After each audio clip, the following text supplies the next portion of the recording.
Hello and welcome back to the Deep Dive, where we unpack complex information to deliver truly insightful understanding, tailored just for you. Today, we're plunging into the fascinating world of TotalEnergies, or TTE as you might see it. It's a global energy giant attempting to navigate one of the most profound economic and, environmental shifts in history. We've gone through the material you've provided, really digging deep, extracting the crucial insights, the surprising facts, and, the deeper context. Our aim, to give you a genuine shortcut to understanding what's truly at stake here. It really is fascinating, isn't it? What's truly gripping about TotalEnergies is observing a company with, over a century of deep-rooted operations in traditional energy, now attempting to fundamentally redefine its very purpose, its structure, everything for the future. It's more than just a business case study. It's a powerful illustration of how global enterprises are grappling with these monumental systemic shifts, and it offers some profound lessons for how we understand and assess, long-term value in a rapidly changing world. Absolutely. And our mission for you today is really just to cut through all the noise. We want to clearly highlight TotalEnergies' strengths, expose any weaknesses we found, and ultimately leave you with a clear, nuanced understanding. We'll cover its competitive position, its financial health, and what its prospects look like going forward. We're here to help you get incredibly well-informed, quickly and thoroughly. So let's start with the absolute fundamentals, the basics. How does a company as massive and frankly influential as TotalEnergies actually generate its revenue, and crucially, its profits? When you think global energy company, it can feel incredibly complex, maybe even overwhelming. But at its core, their business model reveals a surprising simplicity. You're right. The sheer scale can initially make it seem like an impenetrable labyrinth, almost overwhelming. But TotalEnergies, over its 100-year history, has meticulously cultivated this integrated multi-energy company structure. Okay, integrated. What does that mean in practice for you, for the listener? It means they operate across the entire energy value chain, the whole journey. Imagine energy's journey from, beneath the earth all the way to your car or your home. They're involved in pretty much every step. From the very upstream activities that's exploring for and producing hydrocarbons, so oil and natural gas. Right, the traditional stuff. Exactly, all the way through the downstream operations. And this includes refining crude oil into usable products like gasoline, manufacturing complex chemicals, and then marketing and distributing those products directly to end customers. They're involved end to end. And this deep integration means their revenue and profits are, remarkably diversified. They operate through 5 distinct core business segments. First, there's exploration and production, or E&P. That's the traditional hunt for and extraction of oil and gas. Pretty straightforward. Then we have integrated liquefied natural gas, LNG. Now, this segment is not only critical to their current operations, but it's also a significant growth area for their future. Really key. Okay, LNG is important. Got it. Third is integrated power. This represents their deliberate and growing pivot into electricity generation and distribution. It's their future-facing bet, you could say. Yeah.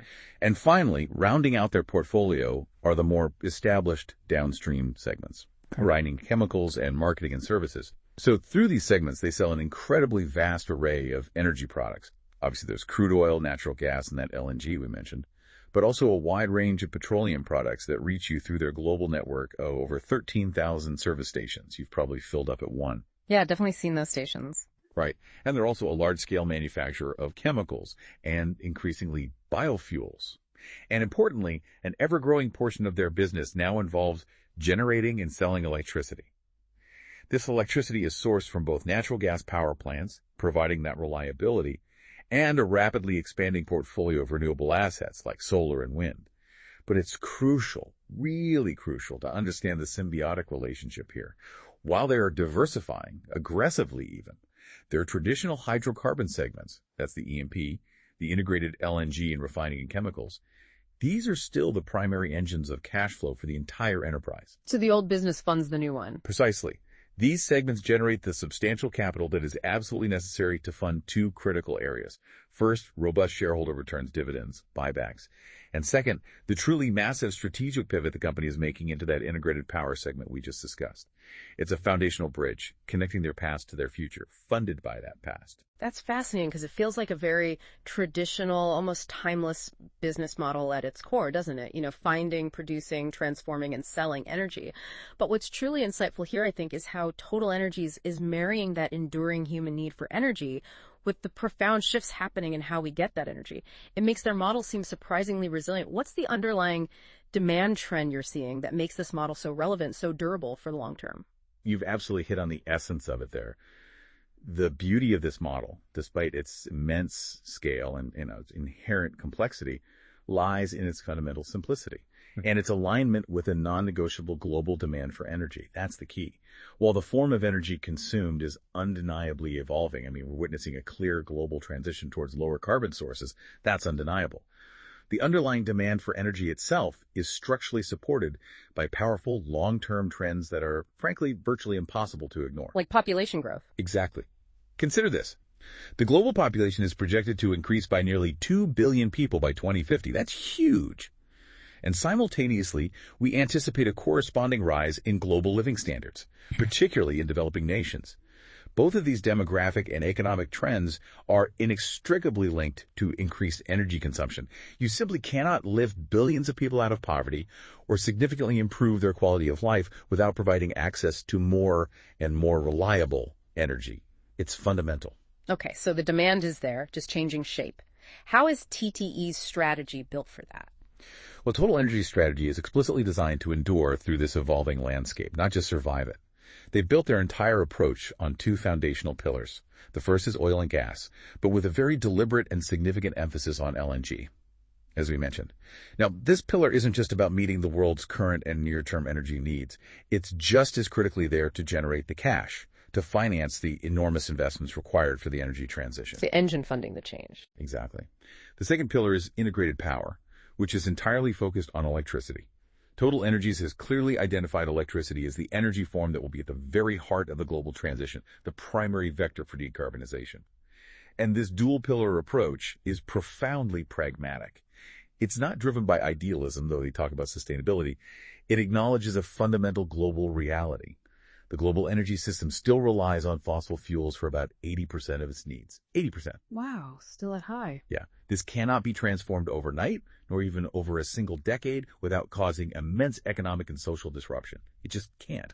LNG in particular is strategically positioned as a critical transition fuel, a bridge fuel, if you like. It enables countries, particularly those in Asia and other emerging economies, to shift away from higher emission coal for power generation. That's a major win for global emissions reduction. And it does this while maintaining crucial energy security and affordability, both for developing nations and for developed economies alike. It's a bridge, like I said, not a dead end. It serves a purpose for decades to come. So if we look out over the next decade or two, what does this all mean for the business model's enduring relevance?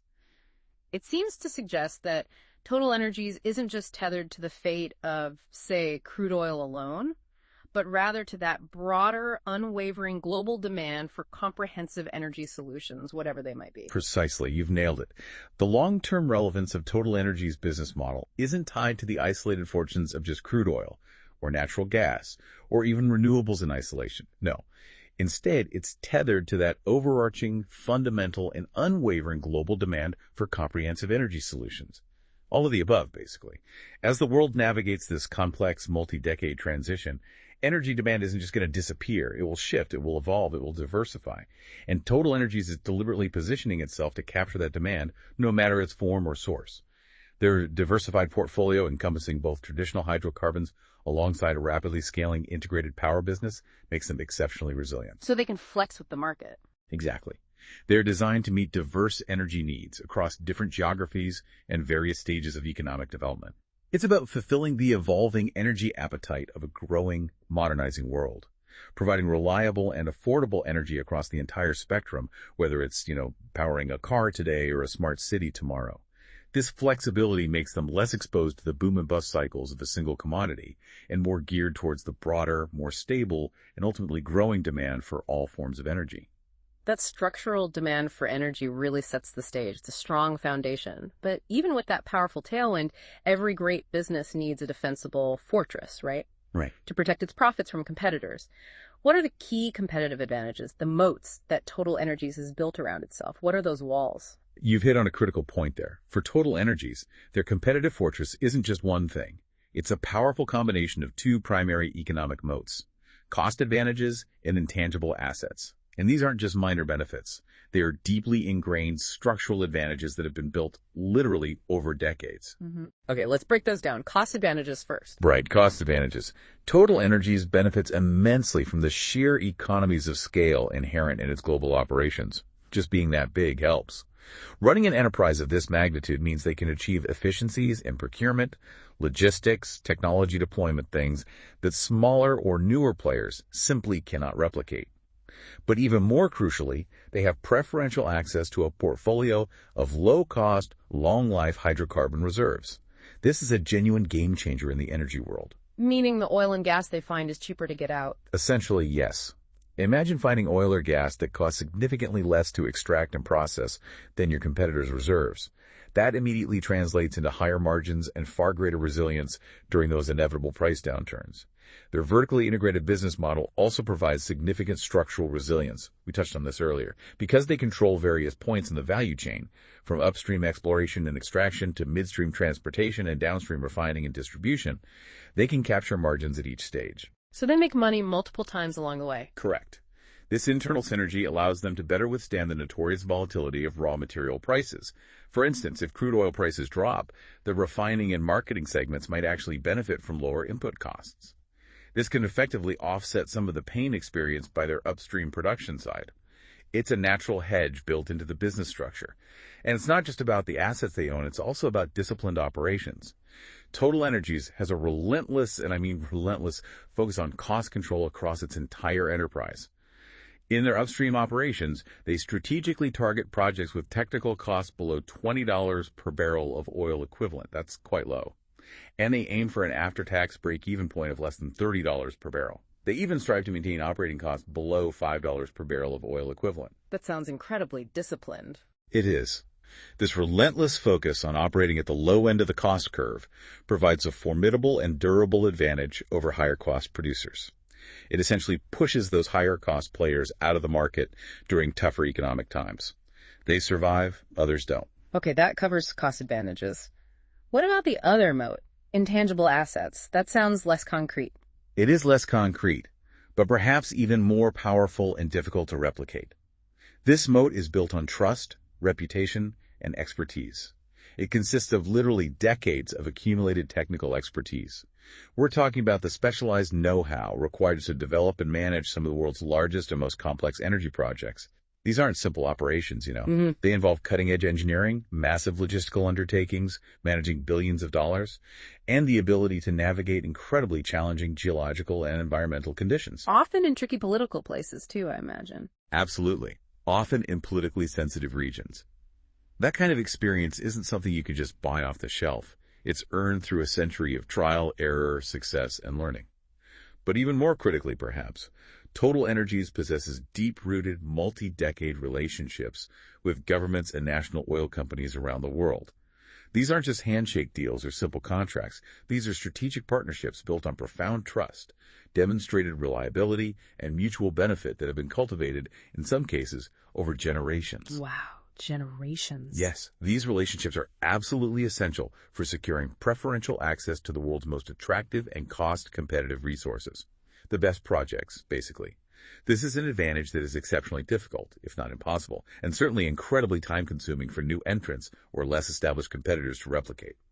It's a true barrier to entry, built on diplomacy and trust as much as on engineering prowess. That's a powerful structural advantage, especially those relationships.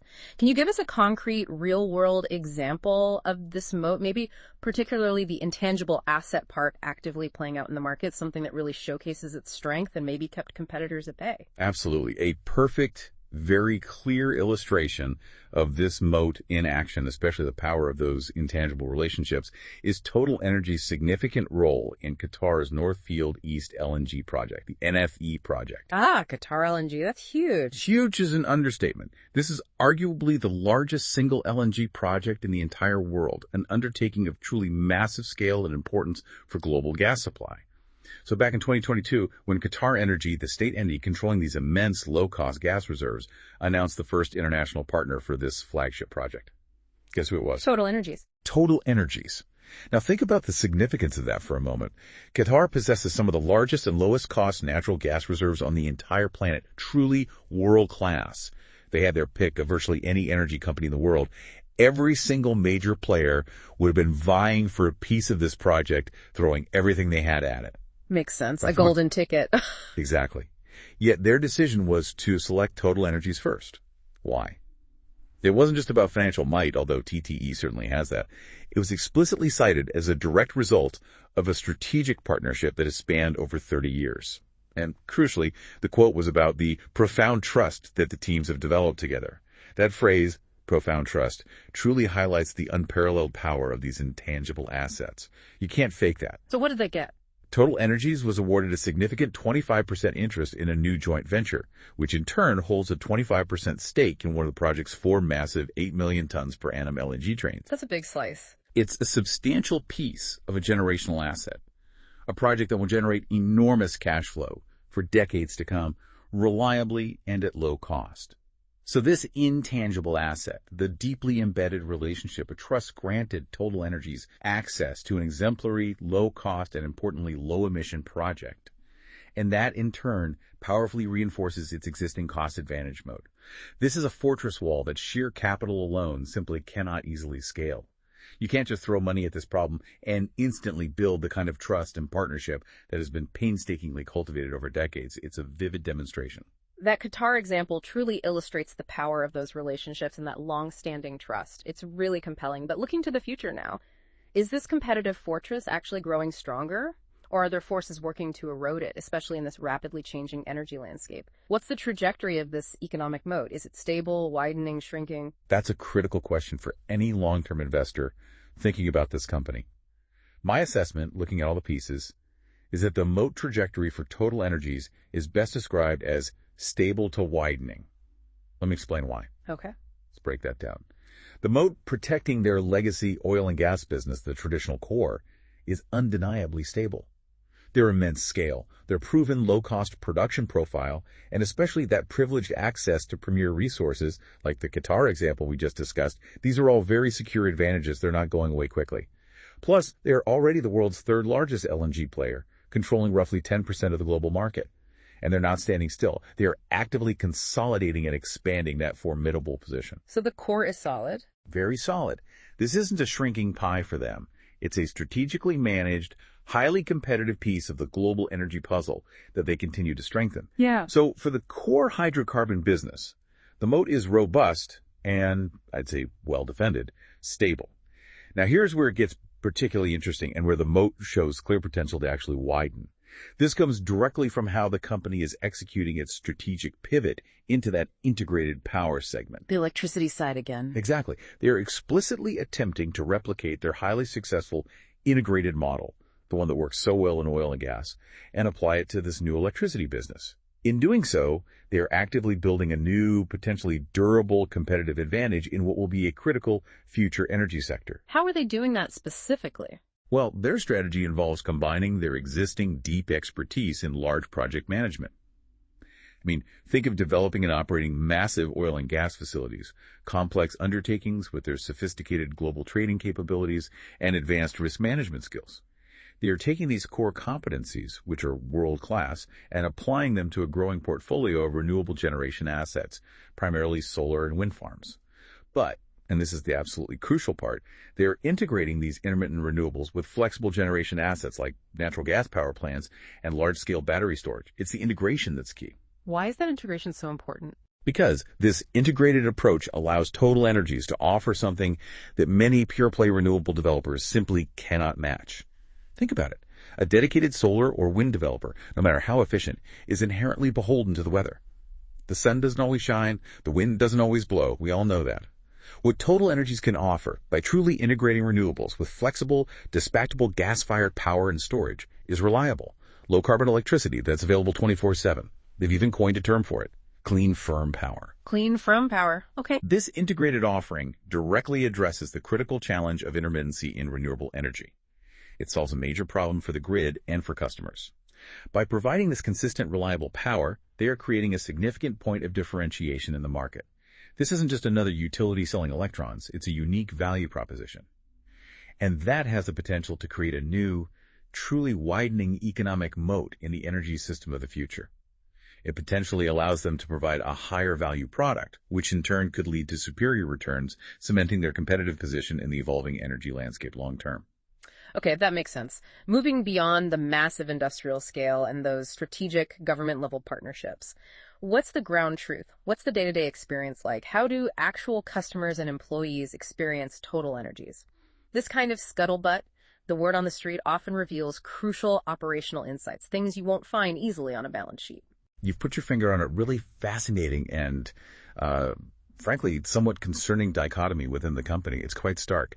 When we look at the public sentiment and operational insights gathered from various sources, there's a clear disconnect between the company's industrial relationships, those large-scale partnerships with governments, and big corporate entities where they clearly excel, and its consumer-facing operations. A disconnect. How so? Well, in short, while TotalEnergies is a formidable, respected partner to nations and large industries, its retail energy supply businesses, particularly in Europe, are, well, at best, widely tolerated and often actively disliked by consumers. Disliked, that sounds strong. It is. Let's talk about customer love, or maybe the distinct lack thereof. In the United Kingdom, for instance, customer reviews are consistently harsh. Very harsh. We're talking frequent complaints using words like horrible, useless, appalling to describe customer service. People report exceptionally long wait times just to speak with a representative, sometimes hours, leading to immense frustration. And there seems to be a pervasive failure to resolve persistent billing errors. It's not just isolated incidents. Multiple platforms show a systemic pattern emerging. That's not good. Is it just the UK? Unfortunately, no. This negative sentiment isn't confined to the UK. It's echoed in other key European markets. Discussions on platforms like Reddit concerning the Belgian market contain repeated descriptions of terrible customer service, and even allegations of bad faith in contract disputes. One user went so far as labeling the company a bunch of crooks. Wow. Crooks, that's intense. It's incredibly strong, emotive language for customer feedback, yes. It indicates deep dissatisfaction, not just minor annoyances. Even in the company's home market of France, while the sentiment is perhaps a bit more balanced, it still points to significant operational issues. Yep. You see mixed ratings. Some platforms like Avis Verifies show higher ratings, maybe 4.4 out of 5, which sounds okay. But then you look at others like Selectra, where it drops dramatically to 2.7 out of 5, and Trustpilot sits around 3.4 out of 5. That variation itself is telling. Exactly. The inconsistency suggests underlying problems. And across all these platforms, common negative themes consistently emerge. Problems with billing accuracy seem widespread, complaints about aggressive or misleading sales tactics pop up, and systemic difficulties in getting issues resolved are frequently mentioned. It often seems like it's not about one bad interaction, but about broken processes.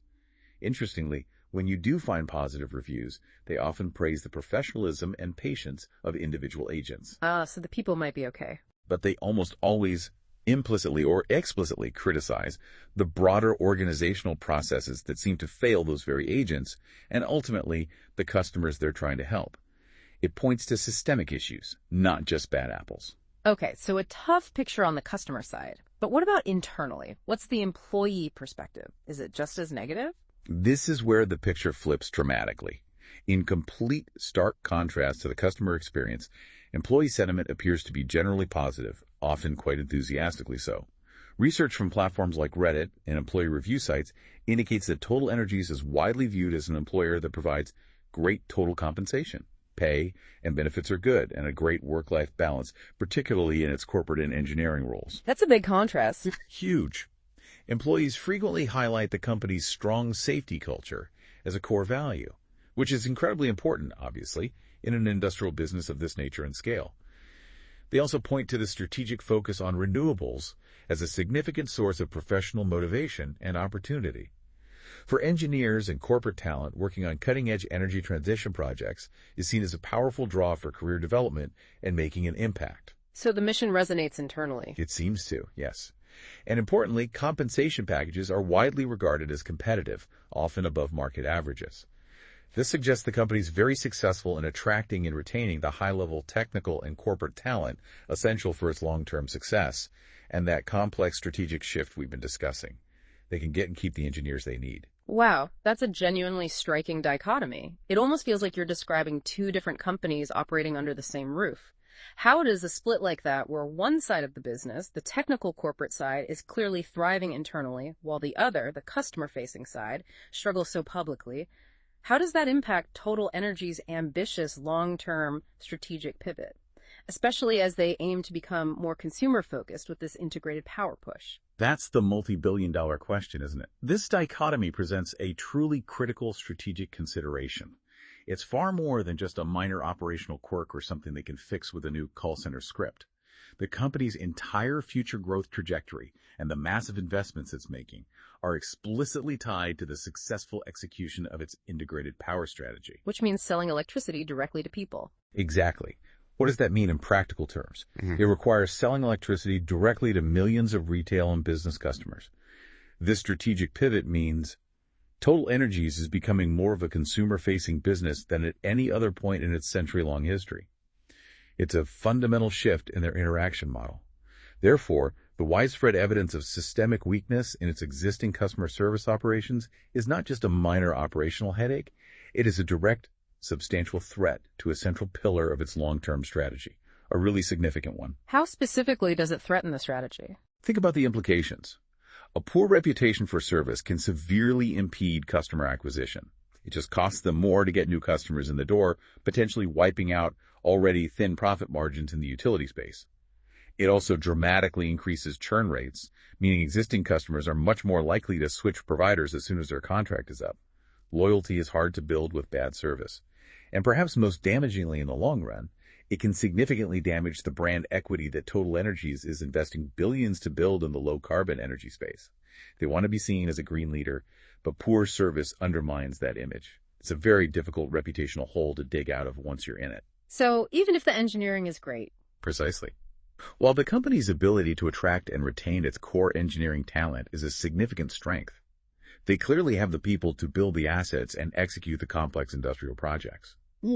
Their apparent failure, so far at least, to cultivate a competent and efficient consumer-facing service culture could materially undermine the economic returns of those very multi-billion-dollar investments in the energy transition. You can build all the solar farms and battery storage you want, but if you can't effectively acquire and retain customers to buy that power at a profitable rate while keeping them happy, the economics ultimately fall apart. It's a crucial capability gap they must address and resolve effectively as they lean into this new, deeply consumer-centric direction.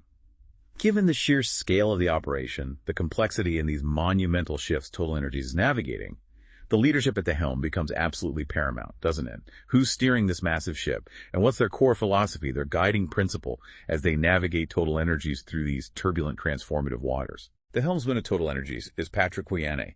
He's been chairman and chief executive officer since late 2014 and early 2015, respectively. So that gives him a solid decade of stable, consistent leadership right at the very top.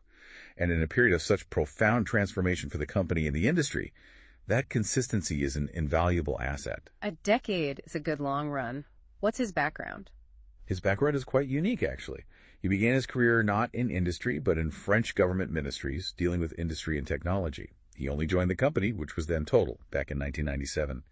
This blend of experience gives him, I think, a unique and incredibly valuable combination of deep technical understanding, commercial acumen, and importantly, political insight. That last part is crucial for navigating the complex global landscape of energy policy and international relations. He understands how governments think. Makes sense. So what's his core philosophy? How does he see this transition? His core operating philosophy, which he has consistently communicated in shareholder letters, investor presentations, public statements, he's very clear about it, is one of a pragmatic and, crucially, profitable energy transition. This philosophy is pretty well encapsulated in the company's widely publicized mantra: more energy, less emissions, more free cash flow. Catchy. But what does it really mean? Well, it signifies that this is a clear-eyed business strategy, not primarily an ideological mission to save the planet at any cost, although environmental responsibility is certainly framed as part of it. It's business first. Pouyanné consistently emphasizes that the transition must be just, orderly, and equitable. That's a phrase he uses often. This is a crucial distinction. He recognizes very publicly that oil and gas remain absolutely essential to meet current global demand, to prevent disruptive energy price shocks that hurt economies and people, and critically, to fund the massive multi-billion-dollar investments required for the shift to a lower carbon system. Right, the funding engine again. Exactly. His unwavering message to shareholders is clear. The company will remain disciplined on costs, relentlessly focused on profitability, and deeply committed to robust shareholder returns throughout this multi-decade transformation. It's about evolution driven by economic realities and shareholder value, not revolution driven solely by idealism. That's a very clear and, as you say, pragmatic vision. How does that philosophy actually translate into practice? Specifically, how do they deploy capital? What's their track record when it comes to allocating the company's very significant cash flow? Their capital allocation track record is, I'd argue, a strong, tangible testament to management's clear and rational approach. It's perfectly aligned with that stated strategy. It really unfolds across 3 key areas, all designed to create long-term value. Okay, what's the first area? First, there's reinvestment in the business itself. The company maintains a disciplined net investment framework, targeting somewhere between $16 billion and $18 billion annually. That's a lot of capital going back into the business each year. What's particularly telling for their strategic pivot is that a significant and critically a growing portion of this capital is explicitly directed toward low-carbon energies. In 2023, for instance, these low-carbon investments accounted for a substantial 35% of their total capital expenditure. That's roughly $5 billion, primarily focused on building out that integrated power segment. So real money following the strategy. Absolutely. This isn't just talk. This consistent escalating allocation provides tangible proof of their commitment to funding the strategic pivot they've outlined. They're unequivocally putting their money where their mouth is, directing substantial sums towards building the future energy business alongside maintaining the present one. Okay, reinvestment. What's the second area? Second, let's look at their acquisitions, or M&A activity. Their M&A strategy hasn't been random. It's been highly logical and intensely supportive of their 2-pillar approach. For example, the 2017 acquisition of Maersk Oil wasn't just about getting bigger. It specifically bolstered their portfolio of low-cost, low-emission oil assets, enhancing the efficiency and profitability of their traditional business, made the core stronger. Concurrently, they've executed a very strategic series of targeted acquisitions specifically to build out that integrated power business. It's been quite deliberate. Like what kinds of companies? We're talking about buying SunPower, a photovoltaics company, way back in 2011, showing foresight. Then battery maker SAF in 2016, anticipating the critical need for energy storage. They bought the French utility Direct Energy in 2018, giving them direct retail customer access and scale in their home market. And more recently, significant U.S. renewable platforms like Core Solar and a large 50% stake in Clearway Energy in 2022. These weren't haphazard or opportunistic buys. They were calculated, deliberate decisions designed to acquire essential capabilities, cutting-edge technologies, and crucial scale and strategic growth markets, directly supporting their massive shift towards electricity. Each piece seems to fit the puzzle. Okay, reinvestment, M&A. What's the third leg of the stool? And third, and perhaps most importantly for many investors, is shareholder returns. Management has demonstrated an exceptional, truly unwavering commitment to returning capital to shareholders. This is a key part of their value proposition. In 2023, the company returned an impressive 46% of its cash flow from operations directly back to its owners. Nearly half the cash generated went back to shareholders. How do they do that? Dividends? Buybacks? Both. And consistently, this wasn't just a one-off event. It's accomplished through a stated policy of predictable dividend growth. The ordinary dividend actually increased by a very healthy 7.1% in 2023, and substantial share buybacks. Those buybacks totaled $9 billion in 2023 alone, with a further $8 billion already planned for 2024. They're consistently demonstrating that they generate an enormous amount of cash, and they're deeply committed to giving a very substantial portion of it back to their shareholders. So if we put management through a rigorous rationality test, considering both their stated philosophy and their actual capital deployment actions, what's the overall verdict on their stewardship? Do they pass the test? I believe the evidence, both in their articulated strategy and their tangible actions, strongly indicates a rational, highly shareholder-friendly, and genuinely owner-oriented management team. Yes, they pass. Their capital allocation strategy, as we've just outlined, truly serves as a model of balance. It's quite impressive, actually. They are methodically investing in what they believe will be a profitable future through the integrated power segment, building new capabilities and scale for tomorrow's energy system. Simultaneously, they are maximizing cash generation from their existing, highly profitable legacy business, which continues to provide the essential fuel, the cash, for this multi-decade transition. And critically, they're aggressively returning all excess cash to shareholders through those growing dividends and substantial buybacks. This disciplined approach, which explicitly prioritizes per share value creation over sheer size or, ego-driven empire building, is, in my view, the exact antithesis of value-destructive behavior. They seem laser-focused on creating long-term value for the owners of the business, which is exactly what you want to see from a top-tier management team running a company of this scale and complexity. Okay, that's a strong endorsement of management's approach. Let's pivot back to the numbers themselves. Numbers truly do tell a story, don't they? What does TotalEnergies' financial fortress actually look like? How resilient is it, especially considering the inherent volatility, the ups and downs of the energy sector? Right. Numbers don't lie, though they sometimes need interpretation. As a global integrated energy producer, it's important to acknowledge upfront, as we've touched on, that TotalEnergies' reported earnings are inherently cyclical. They just are. They are directly influenced by the fluctuating tides of global commodity prices: oil, gas, refining margins, chemical spreads.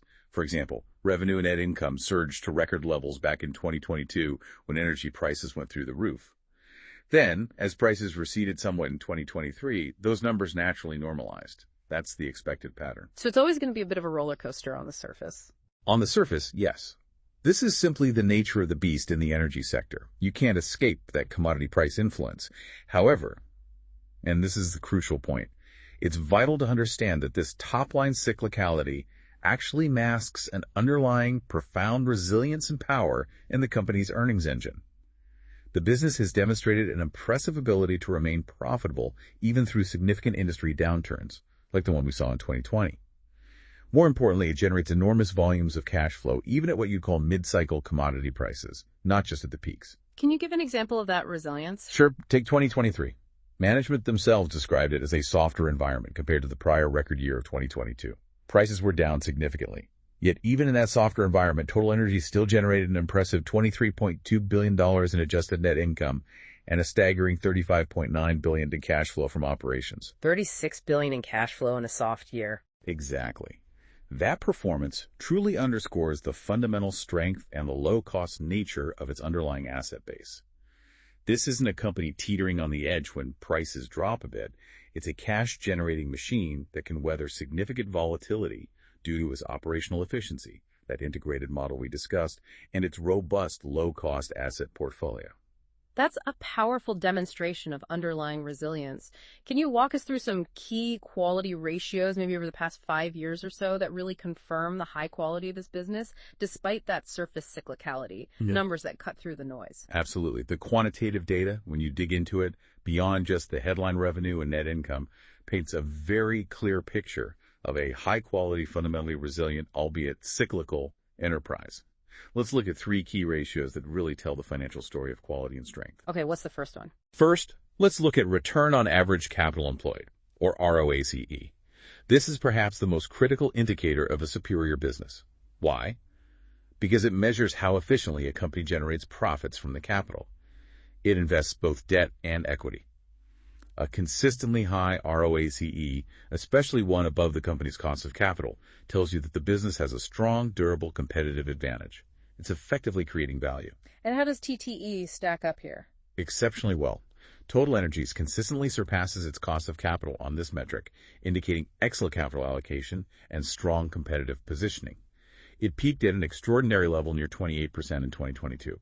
Which is almost unheard of for a company of this scale and capital intensity, just phenomenal. Yeah. And importantly, it remained very strong at 19% even in 2023, which, as we noted, was a softer, more normalized year. A 19% return on capital is still excellent. This definitively demonstrates that the company possesses a durable competitive advantage and is an exceptional allocator of capital, turning investments into high returns for its owners. Okay, ROACE is strong. What's next? Next, let's examine free cash flow, FCF, and importantly, FCF conversion percentage. Free cash flow, as you know, is the cash a company generates after accounting for all the cash outlays necessary to support or expand its asset base. It's the cash truly available to owners. FCF conversion percentage tells you how much of a company's reported accounting earnings actually translates into that real spendable cash. High conversion is good. And TotalEnergies conversion? Outstanding. TotalEnergies has shown outstanding FCF conversion, regularly exceeding 100%. Let me give you some numbers. It was 96% back in 2019, 113% in 2021, and an impressive 115% in 2023. Over 100%. How does that work? It often relates to factors like depreciation charges, which reduce net income but aren't cash outflows, and efficient working capital management. The key takeaway is this. It validates the quality of the company's accounting earnings. It shows that their profits aren't just paper profits that might disappear in accounting adjustments. They are tangible cash that can be returned to shareholders through dividends and buybacks or strategically reinvested. This remarkable ability to turn profits into actual cash for its owners is a hallmark of a truly high-quality business. Right. Cash is king. What's the third ratio? And finally, let's look at net debt EBITDA. This ratio measures a company's leverage, essentially how much debt it has relative to its earnings before interest, taxes, depreciation, and amortization, a proxy for cash earnings. A lower number generally indicates a stronger balance sheet and less financial risk. You want low leverage. And TTE's leverage trend? It showed a dramatic, very deliberate reduction in leverage over the past few years. Their net debt to EBITDA ratio fell from an already prudent level of 0.76 times in 2019 to exceptionally low levels recently. It hit 0.27 times in 2022 and was still only 0.34 times in 2023. That is incredibly low for an energy major. So a very strong balance sheet. Extremely strong. This showcases a management team that explicitly prioritizes financial resilience and prudence. They use the windfall profits of 2022 not just for returns, but to significantly strengthen the company's financial foundation. This disciplined deleveraging has created a true financial fortress. What does that mean in practical terms for you, the investor? It provides immense financial flexibility and a substantial margin of safety against future adversity, whether that's another commodity price shock, a need for faster transition investment, or an unexpected crisis. They have the financial firepower to navigate whatever comes their way without significant strain. So the quantitative data truly reinforces the picture then. A high-quality, resilient, albeit cyclical enterprise. That's a clear story being told by the numbers themselves. Indeed, it truly does. Despite the inherent and unavoidable cyclicality of the energy sector, TotalEnergies has consistently demonstrated a fundamental underlying strength through these key financial metrics. Their ability to generate high returns on capital, convert those earnings into substantial free cash flow, and maintain an exceptionally strong balance sheet are all hallmarks of a remarkably well-managed, high-quality business built to endure. These numbers definitively confirm the competitive advantages we discussed earlier, the moats, and speak volumes about their operational discipline and financial prudence. It's not just a big company, it's a fundamentally sound one, built to weather various market conditions and potentially come out stronger. Okay, we've thoroughly established the quality of the business, the management, and the financial strength of TotalEnergies. It's a compelling picture. Now, let's get to the crucial question for any potential investment. What about the stock price itself? Does the market fully appreciate everything we've just discussed? Or is there a potential disconnect, an opportunity? This is precisely where we bridge the gap, isn't it? Between the fundamental quality of the business and the opportunity it might or might not present in the public market right now. Let's look at the current valuation ratios for TotalEnergies based on recent data. Its trailing 12-month price to earnings, or PE ratio, stands at approximately 8.4 times earnings, just over 8 times. And its price to free cash flow, or PFCF ratio, which, as we discussed, is often a better measure for these cash-generating businesses, is also right around there, at approximately 8.5 times. Okay, 8.4x PE, 8.5x PFCF. Sure. How do these current multiples compare to its own history?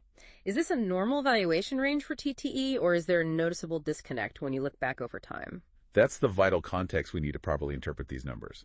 And when we compare these current figures to TotalEnergies' historical valuations, a significant disconnect immediately becomes apparent. The current PE ratio of 8.4x is substantially below the company's 10-year historical average PE, which sits way up at 16.9x. Wow, that's less than half its long-term average. Exactly. It's also noticeably below its more recent 5-year average PE of 9.7x. So even compared to the last 5 years, it's cheap. For the price-to-free cash flow ratio, the current 8.5x is roughly within the range observed over the past 5 years, partly because free cash flow has been so strong recently. However, it still remains well below the higher PFCF multiples the company often commanded prior to, say, 2020. So while this isn't necessarily an unprecedented historic low for the stock on every metric, it's certainly trading at the lower end of its recent valuation spectrum and represents a notable, persistent discount to its longer-term average valuation. Okay, so it looks cheap relative to its own history. Hmm. Now for the crucial judgment call. Based on everything we've unpacked, the strong operations, the rational management, the fortress-like balance sheet, does the current valuation appear genuinely attractive for a long-term investor? Is it a bargain or a trap? Based on the preceding comprehensive analysis looking at the company's high-quality operations, which, as we saw, are evidenced by that impressive 19% ROIC, even in a normalized year like 2023. Combined with its demonstrably rational and shareholder-focused management and its truly fortress-like balance sheet. Yes, in my assessment, the current valuation appears attractive. Why do you think the market is pricing it this low, then? That's the key question. What seems to be happening is that the market is applying a low multiple to TotalEnergies. It's the kind of multiple characteristic of what it perceives as a declining high-risk fossil fuel company facing an uncertain, maybe even terminal future. This pricing, in my view, does not appear to fully credit two critical aspects we've discussed at length. First, the enduring durability and significant growth potential of its world-class LNG business, which is firmly positioned as a critical transition fuel for decades. And second, the significant potential for long-term value creation and potentially new moat generation from its ambitious integrated power strategy. So the market is too focused on the legacy oil part. It seems that way. The market might be overly focused on the perceived decline of the legacy aspect and significantly underestimating the resilience of LNG and the potential value in the future integrated power aspect. So for a long-term business-oriented investor like yourself, this apparent disconnect between the fundamental quality and resilience of the enterprise and its current market price represents a potential margin of safety. It suggests you might be paying a lower price today for a higher quality, more durable, and more adaptable business than the current market multiple implies. It looks like an opportunity, though not without risks, of course. Right, risks. Every business, no matter how strong its competitive position or how cheap its stock seems, faces both growth challenges and potential existential risks down the road. What's the primary engine, the main driver for TotalEnergies' future earnings growth? And on the flip side, what are the genuine long-term threats that could permanently impair the business model, maybe even destroy value? You're right. Even the strongest fortresses have vulnerabilities and absolutely require a clear path for expansion and growth. For TotalEnergies, the single most important driver for future earnings growth isn't just one thing, but rather the successful and critically synergistic execution of its two-pillar strategy. Growth isn't dependent on a single make-or-break project, but rather on the strategic advancement and, importantly, the integration of both pillars we discussed earlier, LNG and integrated power. Okay, so how does growth come from the first pillar, LNG? The first part of that growth engine is profitable growth in LNG. TotalEnergies is already a top 3 global player in liquefied natural gas, holding a formidable market position built over decades. They are strategically targeting a substantial 50% increase in their managed LNG volumes by 2030. That's significant growth from an already large base. They're leveraging their strong existing position, their technical expertise, and those deep relationships we talked about to capitalize on the structural growth in global demand for natural gas. And where is that demand coming from? Primarily from rapidly industrializing economies in Asia, where gas is displacing coal for power generation and industrial use. Also, crucially, for the energy security of Europe, as it seeks stable, reliable, lower carbon alternatives to other sources, particularly Russian pipeline gas. So their LNG business isn't just a cash cow sustaining the present, it's positioned as a significant multi-decade growth driver for the company. Okay, that's LNG. What about the second pillar, integrated power? How does that drive growth? The second, and arguably more transformative part of the growth story is building a profitable integrated power business. The company aims to grow its net electricity production significantly, targeting more than 100 terawatt-hours, TWH, by 2030. It's a huge amount of electricity. But crucially, success here isn't merely measured in gigawatts of installed capacity, it's measured in the underlying profitability of that capacity. Volume alone isn't enough. They have a clear, ambitious target to achieve a return on average capital employed, that ROIC metric again, of at least 12% in this new power segment. It's quite high for the utility sector traditionally. And how do they plan to hit that 12% ROICE target? By leveraging that integrated portfolio we discussed, combining renewable generation assets like solar and wind with flexible gas generation assets and increasingly large-scale battery storage. The goal is to provide that differentiated, higher-value product, clean, firm power. The integration, they argue, is absolutely key to making the power business not just big, but sustainably profitable and defensible against pure-play competitors. That's the path to growth and strong returns in power.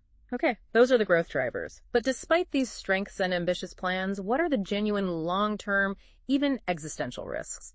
The things that could permanently damage TotalEnergies' business model and earning power, perhaps even rendering part of it obsolete or forcing massive write-downs. This is where we need to be clear-eyed and unsentimental about the potential pitfalls.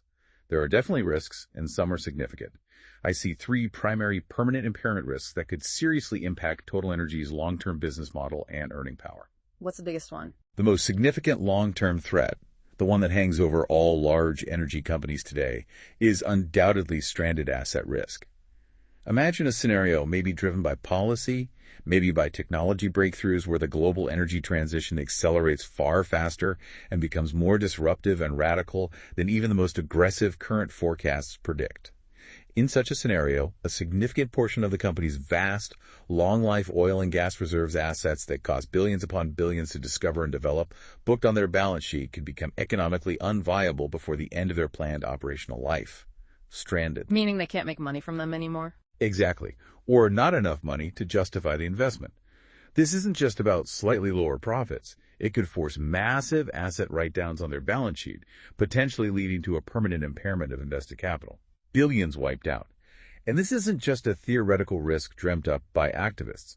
Financial markets are already pricing in this possibility to some extent. For example, as mentioned in the source material, TotalEnergies' long-term bonds have reportedly been trading at yields comparable to those of lower-rated companies. This suggests that bond investors, who are typically very risk-averse, are demanding additional compensation, a higher yield, for this future uncertainty around the long-term viability of their hydrocarbon assets. It's a very real concern baked into market prices. Okay, stranded assets is number 1. What's the second major risk? Second, there's significant litigation and regulatory risk. TotalEnergies, like many large energy companies, faces escalating legal and regulatory challenges around the world. These challenges relate particularly to environmental claims, climate change impacts, and more recently accusations of greenwashing, essentially misleading the public about their environmental credentials or transition plans. Those lawsuits seem to be increasing. They are. A landmark legal defeat in one of the ongoing greenwashing lawsuits, particularly perhaps in France where scrutiny is high, could have severe repercussions beyond just fines. It could result in substantial financial penalties, yes, but also significantly damage the company's global reputation, making it harder to attract talent and capital. And potentially it could lead to much stricter, more onerous regulations globally that constrain their operations. Such outcomes could permanently impair its social license to operate, making it far more difficult and costly to get permits for new projects, and could severely limit its ability to effectively market its energy transition strategy as credible and genuine in the eyes of the public and policymakers. It's a complex, fast-evolving legal and reputational minefield. Okay, stranded assets, litigation regulation. What's the third permanent risk? And finally, there's the risk of a major capital allocation misstep. This relates directly back to their big strategic pivot into the integrated power business. This transition, while strategically necessary in their view, carries significant execution risk, as we've touched upon. TotalEnergies is planning to deploy tens of billions of dollars, maybe over $100 billion over the next decade or so, from its highly profitable, high-return oil and gas business into the electricity sector. The challenge, as we noted, is that the electricity market is historically much more competitive and often characterized by lower returns on investment compared to the upstream oil and gas business where they've excelled. So they might be trading high returns for lower returns. That's the risk. If the company fails to achieve its targeted returns, that ambitious 12% ROIC in power we mentioned, if that proves consistently elusive due to competition or execution challenges, it could result in a permanent destruction of shareholder value. It would be a classic case of transferring high-returning capital into lower-returning assets, essentially diluting the overall quality and profitability of the entire business over time. They could spend a fortune and end up with a mediocre utility. These are not trivial risks. They require careful, continuous monitoring by any potential or current investor. The path ahead has real potential pitfalls. Absolutely. Let's try to push beyond the surface here now, do some second level thinking. What's the prevailing market narrative? What's the general consensus view of TotalEnergies right now? And how does our in-depth analysis offer a different, perhaps more nuanced or even contrarian perspective? Okay, the prevailing market narrative, the general consensus view you often hear from analysts or read in financial media, is typically that TotalEnergies is, well, cheap but risky. That sums it up quite well. If you look at analyst consensus ratings, it's often a moderate buy, maybe leaning towards buy. But this reflects a cautious optimism at best, not a table-pounding conviction. The market certainly recognizes the company's low valuation metrics we discussed, its strong cash flow generation, and its generous shareholder returns through dividends and buybacks. These quantitative factors are undeniable and widely acknowledged. But there's a but. There's a big but. The market remains highly sensitive to the inherent volatility of commodity prices. Every dip in oil or gas prices sees the stock react sharply, often disproportionately compared to the actual long-term earnings impact. And more significantly, there's deep, pervasive skepticism. You really feel it in the valuation about the massive execution risk involved in navigating this energy transition. Can they really pull off this pivot to power profitably? The market isn't convinced. So in essence, the market largely sees a company walking a precarious tightrope, balancing between its profitable past, which is perceived as eventually, inevitably declining, and an uncertain, challenging future in a new, highly competitive industry like electricity. It's seen as a company that makes a lot of money today but faces huge question marks about tomorrow. Okay, that's the consensus. Cheap, cash-rich, but risky transition play.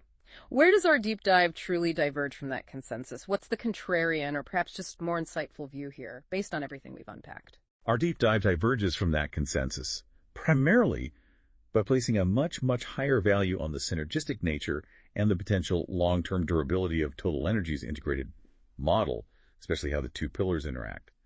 The consensus often tends to bifurcate the company quite rigidly, as you alluded to.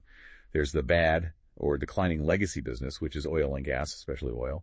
And then there's the potentially good, but largely unproven new business, which is power. It's often viewed as two separate entities almost. And you see that as a false dichotomy. Yes, I think that's potentially a significant misreading of the strategy and its potential. The key factor that the market appears to be significantly underestimating, in my view, is that the gas, and particularly the LNG business, is not just a declining cash cow funding a risky bet elsewhere. In our view, based on their strategy, it is the critical enabler. It's the secret sauce, if you will, that makes the integrated power model uniquely defensible and potentially highly profitable in ways that pure-play renewable developers simply cannot achieve on their own. How does LNG enable the power business specifically? Because natural gas provides the essential dispatchable, flexible power generation necessary to back up intermittent renewable sources, like wind and solar. Remember, clean, firm power. Right, the reliability factor. Exactly. Pure-play renewable companies, no matter how efficient or well-financed, are inherently beholden to weather patterns. They can only produce power when the sun shines or the wind blows, leaving critical gaps in supply that the grid needs to fill somehow. This intermittency is their Achilles heel. TotalEnergies, however, by integrating its growing portfolio of renewables with its flexible gas-fired power plants and, increasingly, its large-scale battery storage capabilities, can offer that premium, reliable product. Electricity that is available 247, low carbon when gas replaces coal and is backed by renewables, and consistent. Pure-play renewable companies simply cannot offer this level of reliability and consistency on their own without partnering or buying firming capacity, often from companies like TotalEnergies. So TTE can sell the reliability that the pure plays lack. Precisely. This deep integration creates a powerful competitive advantage for TotalEnergies and a clearer path, potentially, to achieving superior returns in the electricity business, which, as we've said, is historically a lower return sector from many others. They might be able to command a premium for reliability. So, to sum up the divergence. While the market currently seems to view the transition primarily as a source of immense risk and massive capital expenditure drain, our analysis suggests it is also the source of a potential new, durable economic moat that is being significantly overlooked or undervalued. They're not just buying into renewables to tick a box or go green, they're integrating them strategically with existing strengths, gas, trading, project management, to create something uniquely valuable and defensible that others cannot easily replicate. This positions them not just as a declining legacy company, but potentially as a comprehensive, integrated, and more resilient energy provider of the future. The market might be missing the synergy. Okay, that's a very clear articulation of the potential disconnect. Let's try to bring all these threads together now into a succinct summary for our listener. What are the strongest reasons, the core pillars of the bull case, for someone to consider owning TotalEnergies? And then what's the most compelling counter thesis, the bear case, they absolutely must wrestle with? All right, let's distill this down into the core arguments on both sides. The bull case, the most compelling reasons to consider owning TotalEnergies, are quite robust, I believe. There are 4 key pillars. Okay, pillar 1. First, it possesses a genuinely superior integrated business model. This company operates a resilient, vertically integrated model, crucially underpinned by a fundamentally low-cost asset base, especially in LNG and certain oil projects. This structure consistently generates remarkably high returns on capital. Remember that impressive 19% ROIC in 2023, a normal year, and it produces prodigious, reliable free cash flow throughout the commodity cycle. It's built to make money. Pillar 2. Second, it's run by pragmatic and shareholder-oriented management. Led by its long-tenured CEO, Patrick Pouyanné, the company has a clear, rational strategy for a profitable energy transition, distinctly not an ideological one driven solely by climate goals. Management has a proven track record of disciplined capital allocation, carefully investing for the future while aggressively returning significant capital to shareholders via growing dividends and substantial buybacks, evidenced by that very healthy 46% payout ratio of cash flow in 2023. They prioritize owner returns. Third pillar of the bull case. Third, there's durable growth potential in both LNG and power. TotalEnergies is uniquely positioned as a top 3 global LNG player, set to capitalize on the structural demand growth for natural gas as a critical transition fuel, especially in Asia and Europe, for decades. Simultaneously, it's actively building a potentially defensible integrated power business that, due to its ability to offer clean, firm power, offers a distinct competitive advantage over pure-play renewable competitors who cannot provide that consistent, reliable supply on their own. 2 engines of growth. And the final bull point. And fourth, arguably the trigger, is the attractive valuation. Despite all these fundamental strengths, its business quality, operational resilience, management discipline, and financial prowess, the stock currently trades at a significant discount to both its historical valuation multiples and, we believe based on this analysis, its likely intrinsic value. This offers a potentially compelling margin of safety for an enterprise of this caliber. You might be getting more than you're paying for. Okay, that's a strong 4-pillar bull case. Now flip it. What's the bear case? What's the most compelling counter thesis, the argument against owning it, that every investor absolutely must consider before forming a firm view?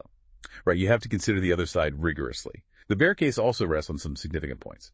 4 key concerns here too. Bear point number 1. The first, and arguably the biggest overhang, is existential transition risk. A rapid, disorderly, and perhaps government-mandated global shift away from all fossil fuels, including natural gas, could lead to widespread stranded assets in its extensive oil and gas portfolio. This wouldn't just be a temporary setback. It could permanently impair the company's long-term earning power by forcing massive, irreversible write-downs on what are currently valuable assets. The core business could become obsolete faster than expected. Okay, big picture risk. Number 2. Second, there's significant execution risk in a new industry. The strategic pivot into the electricity market, which has historically been lower return and is notoriously competitive globally, could prove to be a massive misallocation of capital. If TotalEnergies fails to achieve its ambitious targeted returns in this new sector, that 12% ROIC in power, we keep mentioning it, could systematically destroy the value generated by its high-return legacy business, effectively diluting the overall quality and returns of the enterprise over the long term. They might just not be good at being a utility. Bear point 3. Third, the company faces persistent reputational and legal headwinds. Ongoing greenwashing lawsuits, particularly in its home market of France, but potentially elsewhere, and increasing public and regulatory scrutiny over its social license to operate in various jurisdictions, pose significant and unpredictable reputational and financial risks. These could impact its ability to operate freely, attract capital, retain talent, and effectively market its transition strategy as legitimate, potentially leading to higher costs or restricted growth. And the final bear point. And finally, you can't ignore the inherent cyclicality. Despite its integrated model and clear cost advantages, the business remains fundamentally tethered to volatile and unpredictable global energy prices. Oil, gas, refining margins. These price swings will always be a primary driver of short to medium-term results and stock price fluctuations, introducing an element of earnings volatility and risk that is largely beyond management's direct control, no matter how well they execute. You have to stomach the cycles. Okay, bull versus bear laid out clearly. Now, let's really play devil's advocate here. Let's put on the red team hat. After formulating that strong bull case, what's the single most compelling argument, the knockout punch, if you will, for why an investment in TotalEnergies today could actually become a major long-term mistake for an investor? Where could the bull case most likely fall apart? The most pertinent counter-argument, the real red team challenge to the entire bull thesis, is that almost everything positive we've discussed hinges, ultimately, on management's ability to successfully navigate that pivot to a genuinely profitable integrated power business. And the core concern, the genuine risk of a major value-destroying mistake, is that this entire endeavor could prove to be a trap. A classic case of what Peter Lynch famously called diworsification. Diworsification, explain that. It means diversifying into businesses where you don't have a competitive advantage, ultimately making the overall company worse, not better. What if that targeted return on average capital employed of over 12% in the power segment proves to be, well, an unattainable fantasy? What if it's just wishful thinking based on applying oil and gas return expectations to a fundamentally different industry? Remember, the global utility sector is notoriously competitive. It's incredibly capital intensive, requiring constant large investments. And historically, it's characterized by relatively low returns compared to, say, successful upstream oil and gas operations. TotalEnergies is entering this challenging arena not against weak players, but against deeply entrenched incumbents with decades of local regulatory experience, and also against nimble, highly focused, pure-play renewable developers who are often backed by infrastructure funds happy with lower returns. It's a crowded and tough market where simply being big doesn't automatically guarantee superior returns. So the worry is they pour good money after bad. Precisely. Here's the plausible scenario, the nightmare scenario for the bulls. That could lead to a major mistake for an investor today. Imagine TotalEnergies spends over $5 billion per year, maybe even more, for the next decade, capital that is explicitly generated from its world-class high ROIC oil and gas assets, especially LNG. They pour this incredible gusher of cash flow cash that could otherwise be returned directly to shareholders or reinvested in high-return traditional projects with proven economics into building out this new power business, only to ultimately create a merely average commoditized utility business, a business that consistently struggles to earn its cost of capital, let alone that ambitious 12% ROIC target. Just ending up as another mediocre utility. Exactly. In this scenario, the company would be systematically transferring wealth year after year, from a business where it holds a deep, durable competitive advantage, its hydrocarbon operations, to one where it may ultimately have none, or at least no superior advantage, that justifies such massive capital deployment and the associated execution risk. The outcome wouldn't be a successful, value-creating transition. Instead, it would be a decade-long, multi-billion-dollar diversification that permanently impairs the per-share intrinsic value of the entire enterprise. From this red team perspective, an investment made today, attracted by the low multiples, would be a classic value trap. You buy a statistically cheap stock, but you then watch management systematically destroy the very value that made it appear cheap in the first place, leaving you holding a lower quality, lower returning business in the end, despite the initially attractive price. That's the core risk of the strategy failing. Wow. That's a sobering counterpoint and really highlights the stakes involved in this transition. What an incredible deep dive into TotalEnergies this has been. We've really peeled back the layers today, haven't we? We looked at its robust, integrated business model, its impressive competitive fortress built on cost and relationships, that surprising and concerning duality of its customer and employee sentiment, the disciplined, pragmatic stewardship of its leadership, and its incredibly strong financial position and cash generation. We've also wrestled, I think, quite thoroughly with the crucial questions of valuation. Is it cheap for a reason?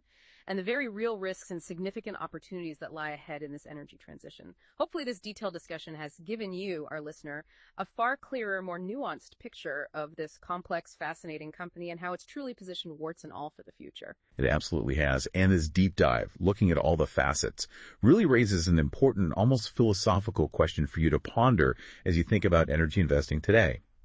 In a world that simultaneously demands energy security and affordability today, while also demanding a profoundly cleaner energy future tomorrow, can a company like TotalEnergies truly thread that needle? Can they successfully navigate this inherent tension and deliver sustainable, profitable growth across both the old and the new energy systems? Or perhaps is the market right to be wary of those giants who try to be all things to all people in such a dynamic, disruptive landscape? It's a fundamental strategic challenge. That's a powerful thought to leave with. Can you truly serve two masters, the present and the future, simultaneously and successfully? Thank you for joining us on this deep dive into TotalEnergies. We sincerely hope you feel incredibly well informed now and genuinely ready to explore these complex ideas even further on your own. Until next time, keep digging, keep learning, and we'll be back soon with another deep dive just for you.